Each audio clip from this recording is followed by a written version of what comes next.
Megalópolis, de Francis Ford Coppola. Es duro hablar mal de esta película, pues se trata de un proyecto de pasión del padre del Hollywood moderno, con todo lo malo y bueno que ello conlleva.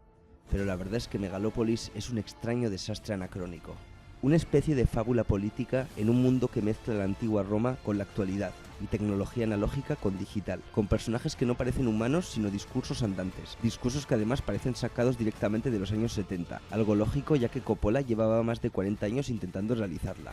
Podría compararse al protagonista con Elon Musk, al tratarse de un visionario que quiere mejorar la raza humana y que se enfrenta a fuerzas políticas conservadoras que coartan su visión, pero está planteado e interpretado de una forma tan confusa y grandilocuente que el interés se desintegra con cada minuto que pasa. Bueno, al menos solo dura 2 horas, y estéticamente hay que decir que es muy original, nunca había visto algo así, pero son las dos únicas cosas buenas que puedo decir.